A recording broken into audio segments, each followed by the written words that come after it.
रात के तकरीबन 12 बज रहे हैं और मैं आपको एक फिल्म की कहानी आज सुनाने आया हूँ। जी हाँ, आज थोड़ा सा आपको एक फिल्म की कहानी सुननी पड़ेगी जिसका नाम है हेरा फेरी 3।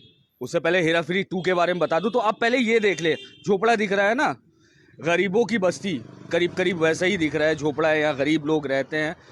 तो गरीबों से जुड़ी कहानी है। अगर मूवी की है और मूवी को हिट करना है तो गरीबों को लेना ही है। आपको बता दे कि हेरा फेरी 2 में, अगर आपको याद हो, बिपाशा बासु ने जो किरदार को निभाया था उसका नाम था लक्ष्मी फाइनेंस कंपनी। कुछ याद आया आपको? जिसमें अक्षय कुमार ने अपने लाखों रुपए लगा दिए थे 21 दिन में डबल करने के लिए। इसी तरह कुछ और एक मामला आया है जिसे हम निकनेम दे रहे हैं हेरा फेरी 3। जी हाँ, मूवी नहीं है लेकिन ये रियल लाइफ की घटना है। जो किया है save the barefoot foundation, save the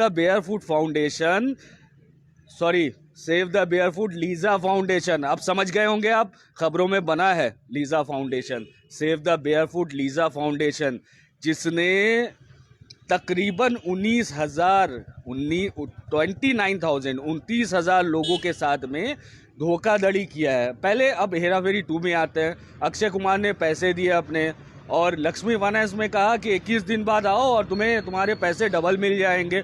उस जगह हुआ क्या, अगर आपको याद हो, बहुत ही बड़ी फिल्म है, बहुत ही नामी फिल्म है। आपको बता दे, बैठ जाता हूँ, बैठ के आराम से बात करता हूँ आपसे।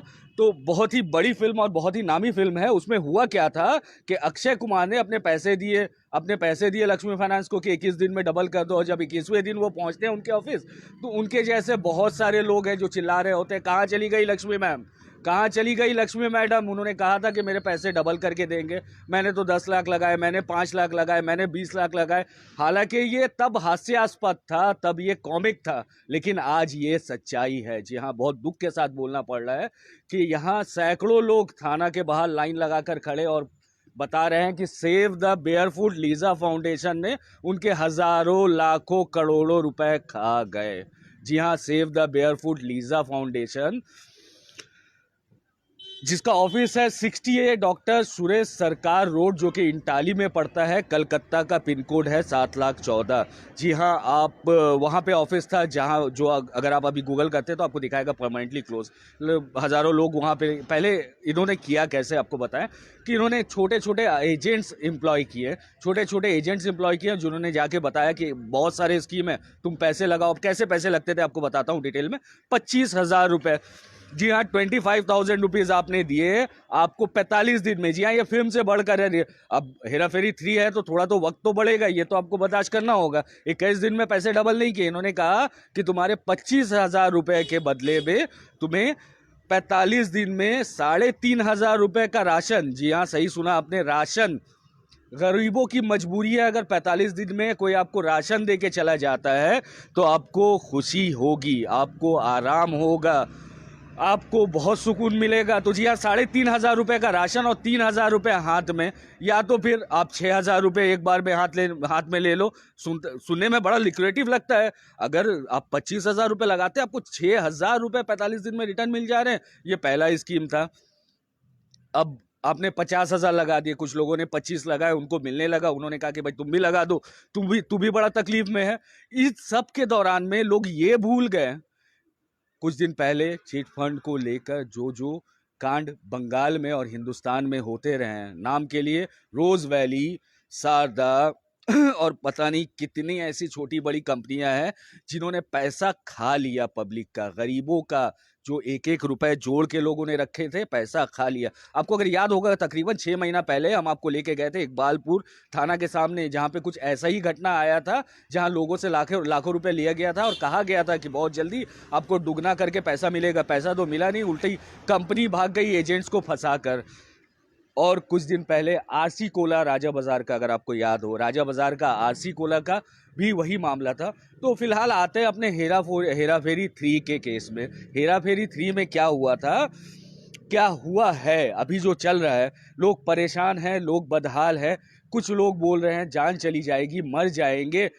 औरतों ने लोन उठाकर उनको पैसा दिया कि उनसे पैसा लेकर लोन रिकवर कर देंगे। महीनों का पैसा, महीनों का जमा किया हुआ पैसा, बच्चों का स्कूल का फीस, शादी के पैसे, कुछ लोगों ने तो अपने घर भी बेचकर, हमसे जब बात होती है तो लोग बताते हैं कि भाई हमने तो अपना घर भी बेच दिया। लोग चीख रहे, गुहार लगा रहे हैं। और उससे बड़ी दुख की बात यह है कि पिछले 2 दिन से कुछ लोग हैं आज भी इसी उम्मीद में बैठे हैं कि लीजा मैम शायद सो रही है, शायद छुप गई है कहीं, वो आएंगी हमारे सबके पैसे वापस करेंगे। तो आपको बता दें कि सरकार ने किसी भी तरह के पिरामिड स्कीम को इजाज़त नहीं दी है। बैंक जहां आपको 6% 7% ब्याज देता, आप कारोबार करके 10% कमा नहीं सकते। उस जगह कोई आपको अगर दुगने होने का पैसा वादा करता है तो आप सोच लें, आपके घर में बच्चा है, बच्चे के नाम में उनके पास एक पॉलिसी करवा दें, SBF मार्केटिंग, नेटवर्क मार्केटिंग। जी हाँ, SBF नेटवर्क मार्केटिंग करके एक कंपनी उन्होंने बनाई है और बताया कि आप इसमें पैसे डाल दें, हम आपको पैसे देंगे। कारोबार क्या है, बिल्डिंग करते हैं, ये करते हैं, वो करते हैं,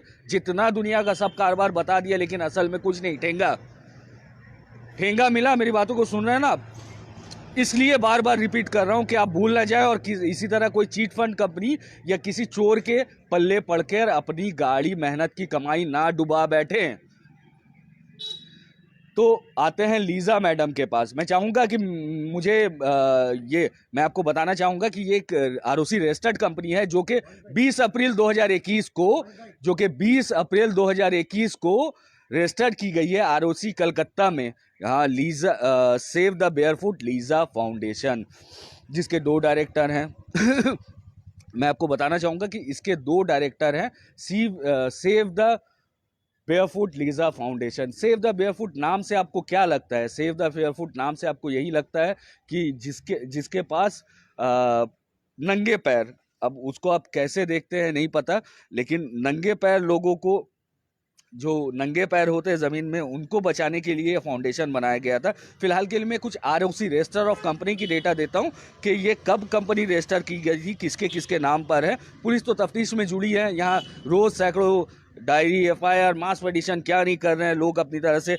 अब हर पॉसिबल कोशिश कर रहे हैं। जब उन्हें समझदारी से काम लेना ज़रूरी था तब उन्होंने देरी कर दी। लेकिन उम्मीद है कि इतने भी भोले नहीं हैं, जो बेवकूफ़ नहीं बने हैं, जिनको लूटा नहीं गया है, वो शायद बच जाए। तो आपको बता दें, save the barefoot Lisa foundation एक प्राइवेट इनकॉर्पोरेटेड कंपनी है जो 20 अप्रैल 2021 को बनाई गई थी और जिसका शेयर कैपिटल 15 लाख रुपया था, लेकिन ऑथराइज कैपिटल सिर्फ 10,000 रुपया था। आपको इसका रजिस्ट्रेशन नंबर बता देते हैं, 244-656-244-656 इनका रजिस्टर्ड नंबर है। और एड्रेस आपको फिर से रिपीट कर दे, 60A डॉक्टर सुरेश सरकार रोड, कलकत्ता 7,14,000। सोशल सर्विस इस कंपनी का एक्टिविटी सोशल वर्क बताया गया है, लेकिन यहाँ सोशल वर्क के नाम में और कुछ और ही गोरख धंधा हो रहा था। आपको फिलहाल इसके डायरेक्टर के बारे में बताते हैं। लीजा मैम का नाम तो आप सुने आ रही है, ये भी एलियस है, बहुत सारे नाम हैं इनके भी। जी हाँ, यहाँ पे लीजा मैम नादरा अमान के नाम से जानी जाती है। नादरा अमान के नाम से वो डायरेक्टर है जो 20 अप्रैल 2021 में बनी थी, तकरीबन 1 साल पहले, 1 साल होने में कुछ दिन बाकी है। और दूसरे डायरेक्टर हैं डेनियल राजीव मुखर्जी। ये कौन है, इसके बारे में अभी तक कोई खबर नहीं है, लेकिन पुलिस तफ्तीश में जुड़ी है। तो 2 डायरेक्टर हैं, नादरा अमान, एलियस, लीजा और पता नहीं कितने नाम होंगे, ये हैं। और डेनियल राजीव मुखर्जी, ये 2 डायरेक्टर बताए जा रहे हैं इस NGO फाउंडेशन की। अच्छा, जब हमारी बात हो रही थी पब्लिक से, जब लोग कंप्लेन करने के लिए गए थे, तो हमें बताया लोगों को किस कदर बेवकूफ़ बनाया गया। आप देखें कि बताया गया कि जब से ये मोदी गवर्नमेंट आई है, वो NGO पर बहुत सख्ती किए जा रही है, NGO पर बहुत सख्ती की है। और लीजा मैम कहती हैं जिन्होंने ये घपला किया है, ये घोटाला किया है, सैकड़ों में, हज़ारों में, 29,000 ID लोगों ने बताया है। और इल्ज़ाम तो ये भी है कि तकरीबन 400 करोड़ रुपए का घपला हुआ है।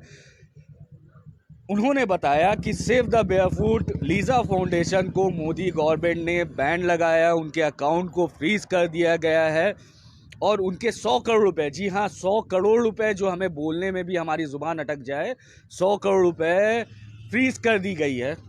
लोग इतने भोले वाले, इतने मासूम हैं कि अगर कोई पढ़ा लिखा आदमी खूबसूरत तरीक़ा से आपको बेवकूफ़ बनाना चाहे, आपको ठगना चाहे, तो आप ठग जाते हैं। कुछ लोगों ने 25,000 के एवज में कुछ राशन और कुछ पैसा ले लिया, अपनी गरीबी का गलत मायने निकाल लिया कि इस पैसों से मेरा घर चल जाएगा। असल में ऐसा होता नहीं है। बहुत मेहनत करनी पड़ती है पैसों के लिए, बहुत कुछ करना पड़ता है पैसों के लिए।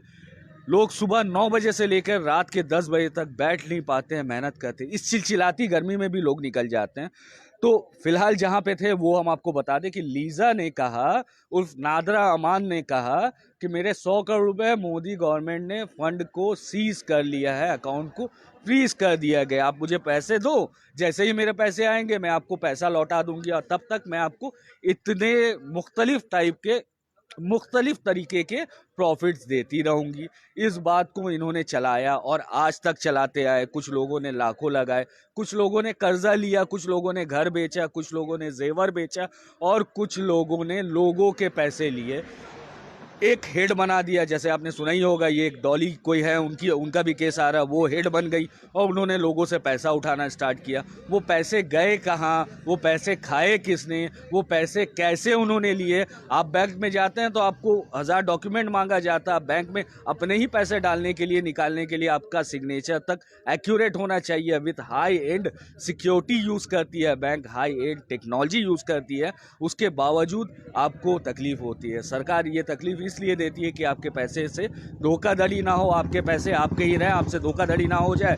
अब ये देखिए, यहाँ पे आपने हाथ में पैसा दिया, चंद कागज़ के टुकड़े जो कि एक मामूली प्रिंटर के पास से छपवा के लाया, उसके एवज में आपने लाखों पैसे दे दिए।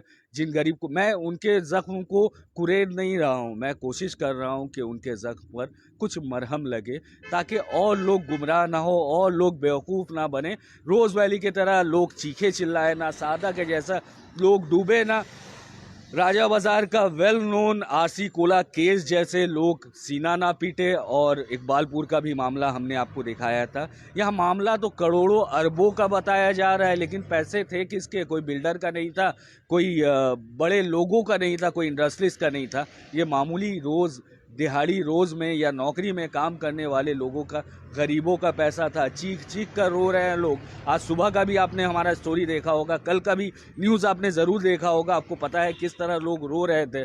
हमें तकलीफ़ होती है बोलने में, आप क्यों नहीं आए, आपने तफ्तीश क्यों नहीं की?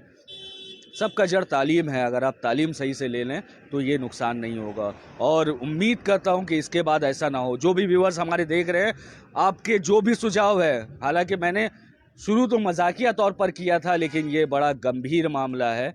ये फिल्म नहीं है, ये ज़िंदगी है, और ज़िंदगी की सच्चाई बहुत ही अलग होती है फिल्मों से। मैं आपसे इजाज़त लूँ, इससे पहले मैं चाहूँगा कि आप कमेंट करें। आप मेरी बात सुनिए आपने, आप अपनी बात कहें। अगर कहीं और ऐसा कुछ हो रहा है, कोई धोखे में पड़ रहा है, किसी के साथ ऐसे नाइंसाफ़ी की जा रही है, किसी के साथ ऐसे धोखा किया जा रहा है, पैसों से मजबूर किया जा रहा है, आप हमें ज़रूर बताएं। हम इंतज़ार करेंगे आपके कमेंट का, और जैसा मैं हमेशा वादा करता हूं, आपके हर कमेंट में आपका नाम लेकर दूसरे लाइव शो में ज़रूर लेके आऊंगा, और आपकी बात हमारे सुनने वाले हज़ारों लाखों लोग तक ज़रूर पहुंचाऊंगा। और भी बहुत मसले हैं, मैं बाद में लेकर आऊंगा। फ़िलहाल जिनके साथ जो दुर्घटना हो चुकी है, पैसे जिनके लुट चुके हैं, हम उनके साथ हैं, इंसाफ दिलाने की पूरी कोशिश करेंगे। न्यूज़ टैग इंडिया और हालात बंगाल की टीम हमेशा आपके साथ है, रहेगी। हमारे नाम में हिंदुस्तान है, याद रखिएगा। शुक्रिया, गुड नाइट।